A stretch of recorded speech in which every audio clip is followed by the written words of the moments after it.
당시 유대 사회에서는 경건에 세 표지가 있었습니다. 오늘 마태복음 6장을 보시면 알 수 있는데요. 첫 번째는 구제함이죠. 구제가 6장 1절에서 4절까지 나옵니다. 그리고 5절부터 15절 보시면 기도가 나옵니다. 그리고 16절부터 18절 보시면 금식이 나옵니다. 그 당시 유대교 사회에서 경건이라고 얘기하면 기본적으로 구제하는 것과 선행을 베푸는 일과 그리고 기도하는 것, 금식하는 것 이런 것들이 경건의 표지였습니다. 근데 이제 예수님께서는 그 경건을 하는 데 있어서 너희가 지금 외식함으로 하면 안 된다라는 것을 세 가지를 가지고 이제 말씀하시죠. 그리고 오늘 본문은요, 그 중에 하나인 선행을 할 때, 구제를 할 때 외식해서 하지 마라라고 말합니다. 그래서 그런 선행을 하는 것, 구제하는 것, 그 행위가 좋은 일이지만 그 사람의 그 구제를 하는 사람의 동기와 목적이 어떤가에 따라서 그것이 하나님께 전혀 받아들여지지 않고 오히려 악을 하나님 앞에 죄를 저지르는 결과가 될 수도 있다는 것을 우리에게 보여준다는 것입니다. 그래서 가령 이런 것입니다. 제가 되게 이제 애국자거든요. 되게 우리나라를 사랑하는데 뭐 증거를 보여라 하시면 보여드릴 수가 없긴 한데 군 생활을 열심히 했습니다. 군대 지원했고요. 해병대 지원했습니다. 예. 그리고 열심히 군 생활 안 게으르게 잘 했습니다. 2년 동안. 그게 제 증거입니다. 그래서 제가 만약에 저는 상당히 우리나라를 사랑하기 때문에 뭐 축구를 본다 해도 전투적으로 봅니다. 그냥 축구를 안 보고 무조건 이겨야 된다.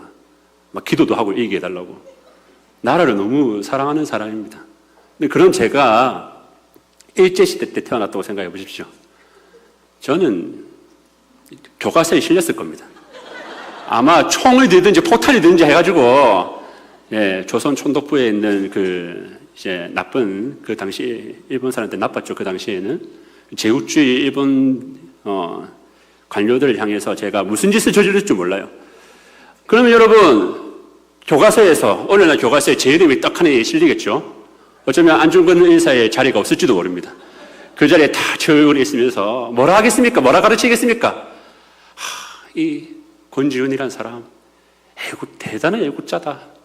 대단히 좋은 사람이다. 제 이름으로 이제 뮤지컬도 만들어지고, 난리가 나게 영화도 만들어지고. 그런데, 일본이라는 나라에서 저의 행동은 어떻습니까? 일본이라는 나라에서 저는 테러범이 되어 있을 겁니다. 극악무도한 테러범. 어떻게 기독교인으로서 살인을 저지를 수 있는가 하면서.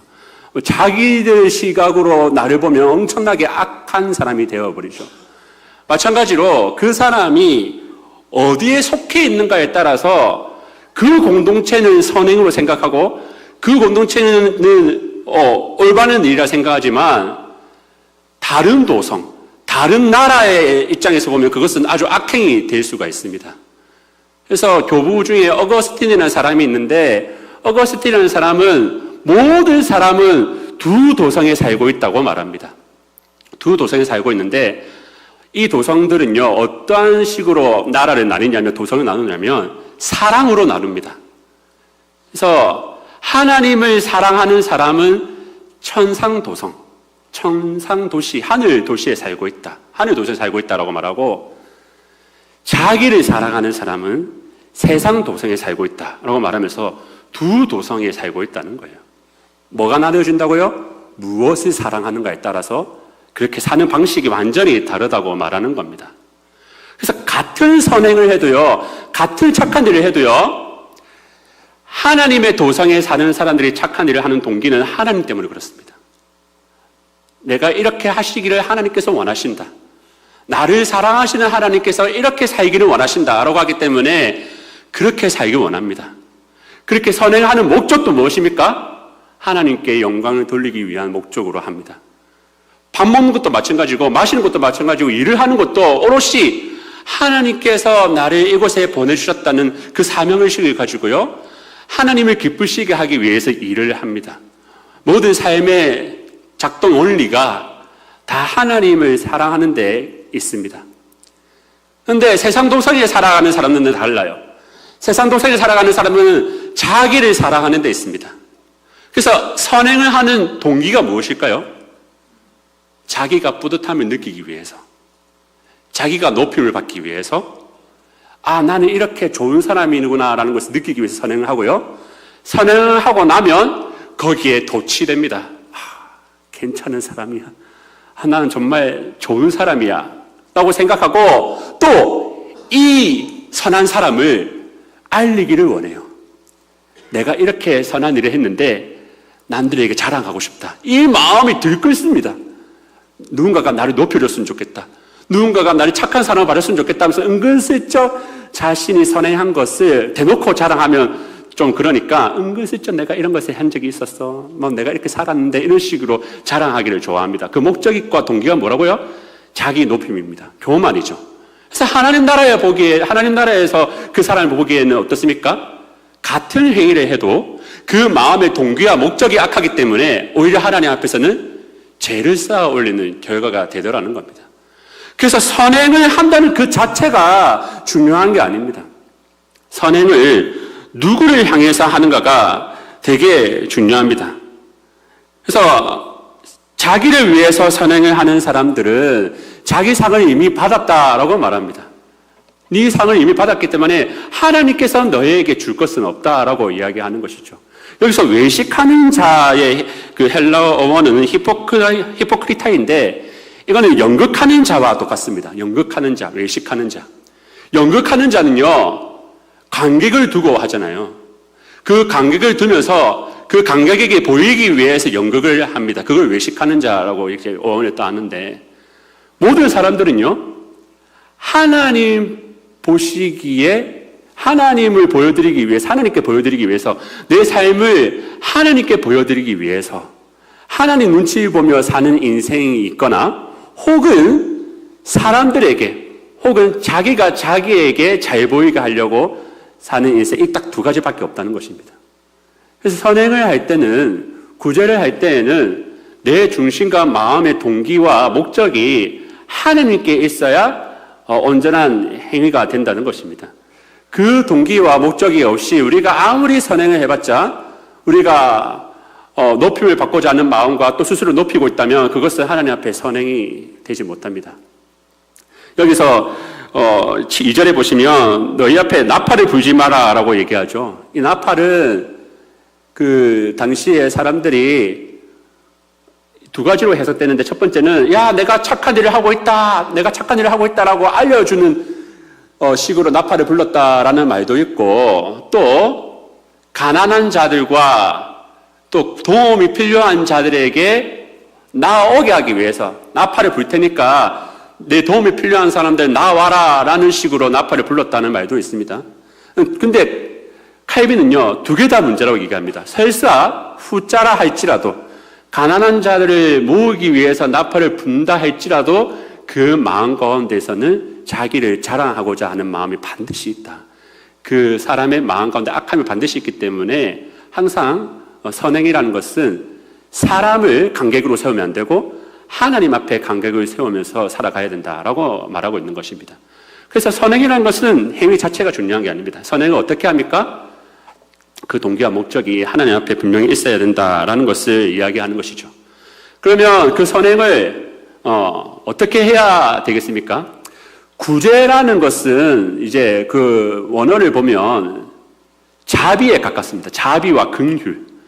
구제라고 생각하면 우리 쉽게 거기에 좀 갇히잖아요. 가난한 사람에게 돈을 주는 것에 대해서 갇혀버리는데 어원은요 좀 더 넓게 우리에게 조정점을 제시합니다. 자비와 긍휼입니다. 우리가 살아가는 데 있어서 자비와 긍휼된 마음으로 살아가야 한다는 것입니다.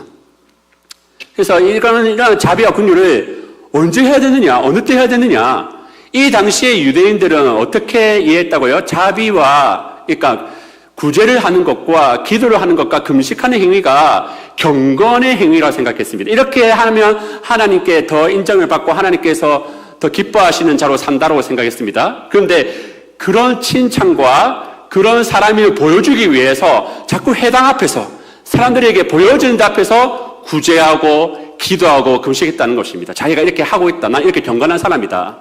근데 이런 행위들이요, 그 당시뿐만 아니라 그 중세 때도 있었습니다. 중세 때도 로마 가톨릭이 하나님께 인정받기 위해서, 하나님께 공로를 쌓기 위해서는 이러한 거룩한 행위를 해야 된다라고 말했습니다. 거룩한 어떤 행위들로, 경건한 행위들을 해서 자기 공로를 쌓으면 하나님께서 의로 쳐주신다라고 생각을 했습니다. 혹은 엄청난 철학과 지혜를 이용해서 막 열심히 공부하며 하나님을 만날 수 있다라고 얘기했습니다. 근데 종교개혁자 루터는 이렇게 얘기합니다. 하나님은 그런 데 계시지 않는다. 너희가 말하는 그런 영광스러운 이성과 철학과 잘하는 것, 경건생활, 기도, 금식, 묵상하는 것, 그런 행위 가운데 하나님은 자기를 숨기신다라고 말합니다. 그 하나님은 숨어 계시는데 어디에 숨어 계시냐? 성도의 고난 가운데, 성도가 겪는 어려운 가운데, 가난한 자들 가운데, 그 가운데 하나님은 계신다라고 말하는 겁니다. 예수님이 이 땅에 오실 때 갑자기 하늘에서 나팔이 빵빵 울리면서 레드카펫이 하늘에서 땅으로 팍 깔리면서 왕이 오신다 예배하라 라고 한 게 아니라 마구간에서 태어나십니다. 가장 낮은 곳에서 태어나시죠. 그리고 예수님은 다윗의 자손이지만 목수의 아들로 태어나셨습니다. 그때는 드러나는 쪽이 아니었습니다. 그리고 예수님은 죄인들과 할 수 없는 자들, 약한 자들, 가난한 자들의 친구가 되어주셨습니다. 그분의 죽으심 또한 가장 비천하고 낮은 자리, 그 십자가에서 죽으셨습니다. 예수님이 생전에 이 땅에서 사역하실 때는 항상 낮은 자들, 고난 가운데, 연약한 자들, 할 수 없는 자들, 더러운 곳, 낮은 곳, 보이지 않는 곳, 은밀한 곳 가운데 주님께서는 사역하셨습니다. 그래서 루터가 말한 것은 그것입니다. 주님께서는 지금도 그런 곳에 우리를 보내고 계신다. 우리가 여기 앉아가지고 누가 더 성경 안송 많이 하냐, 누가 더 금식 많이 하냐, 이 대결하고 있을 동안에 우리는 그때 하나님을 바라보지 못한다. 우리의 마음이 하나님을 향해 있는 게 아니라 우리의 행위 자체에 우리의 마음을 두기 때문에 내가 얼마나 더 금식하냐, 내가 얼마나 더 성경 잘 외우냐, 내가 얼마나 더 구절을 많이 하냐, 그 행위에 미쳐있기 때문에 하나님은 거기서 발전되지 않고 오히려 우리가 고난 가운데 있는 성도들을 찾아갈 때, 또한 우리가 슬퍼할 때, 또 우리가 고난 가운데 있을 때 우리는 가장 가깝게 만날 수 있다라고 루터는 이야기하는 것입니다. 그리고 더 나아가서 루터는 어디까지 얘기하냐면 이렇게 얘기합니다. 한 여인이 자기 자식을 위해서 젖을 먹이는 행위가 사제가 하나님께 예배를 드리기 위해서, 미사를 드리기 위해서 준비하는 모든 행위는 사실 똑같다라고 말합니다. 그래서 하나님께서 모든 성도들을 부르시고 그리고 보내신다는 겁니다. 그래서 우리의 선행과 구제는 사람들이 있을 때, 혹은 사람들이 많이 모였을 때 내가 어떤 한 행위로서 하나님께 드려지는 게 아니라 우리가 살아가는 일상 가운데 항상 자비와 사랑과 긍휼을 베풀며 살아가는 것을 하나님께서는 받으신다는 겁니다. 사람들이 인정하고 휘황찬란한 곳에 하나님이 가서 받으시는 게 아니라 우리의 일상, 은밀한 곳, 사람들이 보지 않는 곳, 나조차도 하나님이 이걸 보시겠나라고 생각하는 그 일상 가운데 하나님께서는 계신다는 겁니다. 그래서 어머니가요, 자식들 기저귀 갈아입히는 것까지도 하나님은 영광을 받으신다라고 말하는 거죠. 어머니가 가족들을 위해서 밥을 짓는 것조차도 하나님은 기쁘게 받으신다는 겁니다. 왜 그렇습니까? 하나님은 우리 자식들의 기저귀를 갈아입히기를 원하시거든요. 하나님은 그 가족들에게 먹을 것을 주시기를 원하시거든요. 하나님은 오늘 만나는 가난한 자들에게 동전을 조금 주시기를 원하시거든요. 그 일상 가운데 하나님의 원하는 바를 하나님의 마음과 하나님의 뜻에 따라서 행동하는 사람들, 내 일상이 항상 사랑과 자비와 긍휼이 되어서 내 남편에게, 남편 오늘도 화나게 하고 짜증나게 하고, 또 어떤 아내는 또 남편을 화나게 하고 짜증나게 할 때가 많잖아요. 그 가운데서 여기는 하나님이 안 계시겠지 해가지고 빽소리를 지를 때 하나님은 거기 계신다는 얘기입니다. 하나님은 거기에 서 계셨다는 얘기입니다. 은밀한 곳에, 우리가 생각하지 못했던 그곳에 하나님이 계셨다는 거예요. 제가 사실 어제 좀 고백을 하자면 부끄러운 얘기인데, 아내가 어제 출근을 하고요, 그 막내 아이가 좀 더러운 얘기인데, 이제 응가를 이제 방에다 싸놨어요. 제가 치우고 나가야 되는데 제가 너무 급해서 놔두고 나갔습니다. 이러면 제 이미지만 망가지는데. 그래서 아내가 들어와서 거기에 대해서 좀 많이 섭섭했죠, 저한테. 그래서 제가 그때 설교 준비를 하고 있었거든요. 회개 많이 했습니다. 하나님이 나를 보면 얼마나 똥을 놔두고 가? 그 아내가 일하고 돌아왔는데 그 방 안에 똥이 있으면 얼마나 마음이 상했겠어요. 내가 나였으면 화를 냈을 거면서 그렇게 미루고 간 모습에 하나님께서 얼마나 실망하셨을까라는 생각을 했습니다. 그래서 내가 어떤 행위나 신비적인 체험 가운데서 하나님을 만나는 게 아닙니다. 하나님은 은밀한 가운데 계십니다. 하나님이 여기 안 계시겠지라고 생각하는, 정말 내가 방 청소를 하면서도 이것으로 무슨 하나님께서 영광을 받으시겠어라고 생각하면서 이것이 예배 행위가 아니라고 생각할 때가 많은데, 그 방 청소를 하는 것, 내 배우자와 내 자녀들을 위해서 열심히 방 청소를 하는 것, 감기 안 걸리게 열심히 청소하는 것, 그런 것조차도 하나님의 마음을 기쁘게 하는 행위라는 겁니다. 그 동기와 그 목적이 가족들을 향하고 하나님을 향해 있으면 모든 것들은 하나님께서 받으시는 예배가 되는 것입니다. 그래서 모든 일상 가운데서 하나님이 안 계신 곳은 없습니다. 여기서 은밀한 곳은, 하나님 앞에서는 은밀한 곳이 없습니다. 사람이 말할 때 은밀한 것, 사람이 보지 않는 것. 그래서 사람이 보지 않는 그 은밀한 곳에도 하나님께서 항상 우리에게 자비와 사랑과 긍휼의 삶을 실천하기를 하나님께서는 우리에게 원하신다는 것입니다. 우리 아이들도 제가 집에 들어오면 갑자기요, 막 서로 뺐다가 제가 집에 들어오면 서로 막 주기 바쁩니다. 막 서로 주기 바빠요. 왜 그렇겠습니까? 양보를 하는 미덕을 보이면 제가 뭐 하나 더 사주거든요. 그러니까 제가 집에 들어오면, 야, 이서야, 이담아, 이하나 서로 싸우다가, 야, 그냥 너 해, 이렇게 하거든요. 가증스럽습니다. 안 사줍니다. 저 안 사주고요.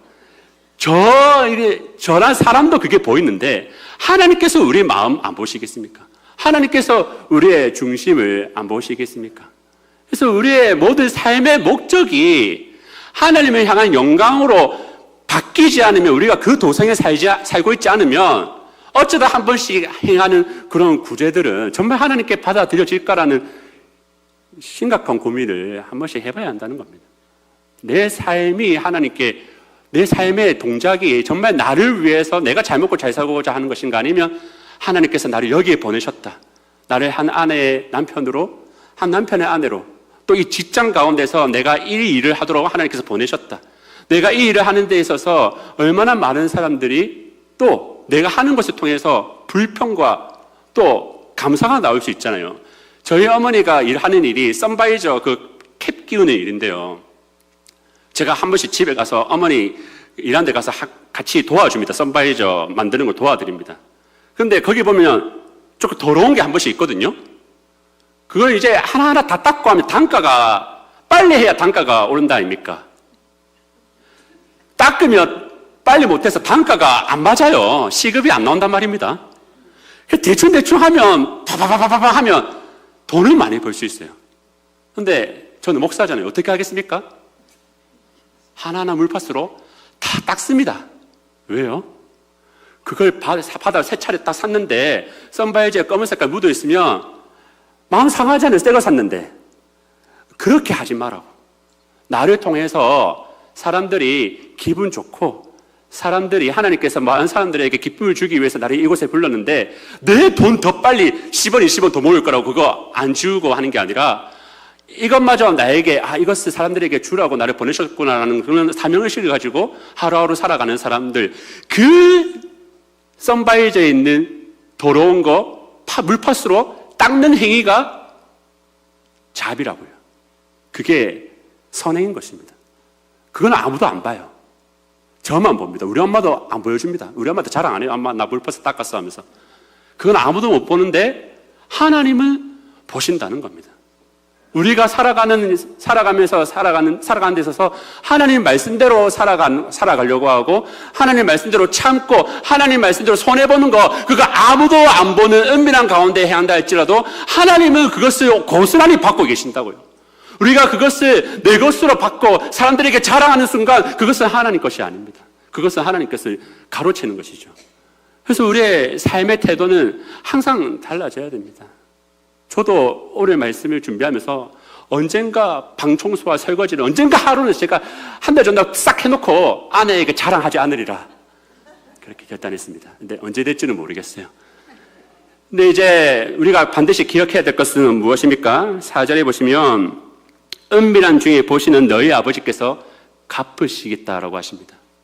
우리가 은밀한 중에 한다 해서 결코 어리석은 것이 아닙니다. 결코 바보 같은 짓을 하고 있는 것이 아닙니다. 보고 계시는 분이 있습니다. 우리의 삶을 연극처럼 지켜보고 계시는 분이 있습니다. 우리가 사람을 향해서 삶을 사는 게 아니라 하나님 눈치를 보면서 삶을 살면 하나님은 그것을 우리의 삶을 고스란히 보시고 언젠가는 갚아주신다는 겁니다. 근데 이것은 우리에게 큰 위로가 됩니다. 자비와 선행은요, 긍휼은요, 용서는요, 우리의 삶에 있어서 상당히 많은 아픔을 줍니다. 누가 저한테 쥐어박으면 저도 똑같이 쥐어받고 싶은 마음이 그게 인간의 마음 아닙니까? 그런데 누가 나를 때린다, 마음을 아프게 한다, 독설로 나의 마음을 해짓는다, 누가 나를 시험에 들게 한다 하면요, 똑같이 갚아주고 싶어하는 마음이 부글부글 끓어요. 나를 뭘로 보고 내가 만만하나 하면서 이렇게 그런 복수하고 싶은 마음이 다다다다 끓는데 예수님의 마음이 자비와 긍휼 이렇게 삶을 성령으로 살아가는 그 말씀 때문에 내가 감추고 바보가 되잖아요. 근데 그것을 하나님께서는 반드시 보고 인정해 주시겠다고 말하는 겁니다. 우리가 삶 속에서 겪는 남에게 말 못하는 어떤 슬픔과 억울함과 손해들을 하나님께서는 다 보시고 언젠가는 갚아줄 날이 있을 것이라고 성경은 이야기하는 거예요. 그게 우리의 위로입니다. 우리는 선행을 위해서, 하나님의 말씀을 위해서 손해보고 기꺼이 참고 이런 것에 대한 모든 것들은 하나님께서 단 하나도 땅에 떨어뜨리지 아니하시고 다 결산하실 것이라는 믿음을 가지고 있어야 됩니다. 그 믿음으로 살아가야 됩니다. 언제 갚아주십니까? 예수님 다시 오시면 우리에게 갚아주실 것입니다. 우리 솔직히 잘한 거 하나님 앞에서 온전한 거 하나도 없잖아요. 근데 여러분 요한계시록에 보니까 성경에서 예수님께서 자기 성도들이 오면 어떻게 하시겠다 합니까? 어떻게 하시겠다 합니까? 면류관을 씌워주시겠다고 합니다. 그 면류관을 우리에게 씌워주시겠다고 합니다. 우리가 뭘 했다고요? 그런데 하나님 말씀대로 살아왔고 하나님 말씀대로 선행을 베풀고 또 하나님 말씀대로 설거지 열심히 하고 하나님 말씀대로 기저귀 열심히 간 인생 가운데 그게 뭐가 영광입니까? 라고 하는 우리 고백 가운데서도 하나님은 내가 영광을 받았다라면서 네가 가장 작은 자에게 가장 낮은 자에게 한 것이 나에게 한 일이다 라고 하시면서 그 면류관에 씌워준다는 것입니다. 하나님께서 갚아주신다는 겁니다. 그러면 우리의 고백은 뭡니까? 요한계시록에는 그렇게 되어 있죠. 면류관을 쓴 12장로들이 천상 예배를 드릴 때 자신의 면류관을 벗어서 다시 그 발 앞에 내어놓더라. 하나님 덕분에 이렇게 살았던 걸요. 하나님 덕분에 하나님이 내게 베풀어 주신 그 자비와 그 사랑으로 말미암아서 내가 이렇게 살고 죄와 사망 가운데 안 들어가고 제가 이렇게 살았던 걸요. 다 하나님이 하신 일입니다라고 다시 한번 영광을 돌려드리는 게 천상 예배지 않습니까? 오늘날의 예배도 그것을 맛볼 수 있습니다. 오늘 우리는 예배 가운데 나오면 하나님의 위로를 받습니다. 말씀대로 살아왔고 그래도 참고 인내하고 견뎌온 성도들을 주일날 부르시고 위로하시고 또 자신의 살과 피를 주시며 우리에게 격려하시죠. 또 우리는 어떻게 얘기합니까? 거기서 다 주님의 은혜였습니다. 다 주님의 사랑으로 내가 이렇게 살아갑니다 라는 것을 우리가 오늘도 예배로 드리지 않습니까? 그래서 우리가 선행하며 하나님의 말씀대로 살아갈 때는 이 세 가지를 반드시 기억해야 될 것입니다. 첫 번째, 동기와 목적이 중요하다는 겁니다. 정말 내가 하나님을 향해서 하나님의 영광을 위해서 하는 선행만이 하나님께 받아들여진다. 나를 높이기 위해서 사람들에게 자랑하는 순간 우리의 도성은 하나님의 도성이 아닐 수도 있다는 심각한 고민을 해봐야 된다는 것. 두 번째는 하나님 앞에서 선행을 할 때 은밀한 가운데서 해야 한다는 것과 그 은밀함은 우리의 일상이라는 것을 기억해야 됩니다. 뭔가 대단한 어떤 하나의 어떤 이벤트가 아니라 삶 속에서 내게 보내주신 자리라는 것을 기억하고 여기는 하나님이 안 계시겠지, 여기는 이건 하나님이 안 보시겠지라는 곳에서 하나님이 계신다는 것을 기억하며 그 일상 가운데 선행을 베풀어야 한다는 것. 마지막으로 우리의 선행은 결코 땅에 떨어지지 아니하고 하나님께서 다 보시고 갚아주신다는 것을 기억하며 살아가는 저희들 되기를 주의 이름으로 축원합니다.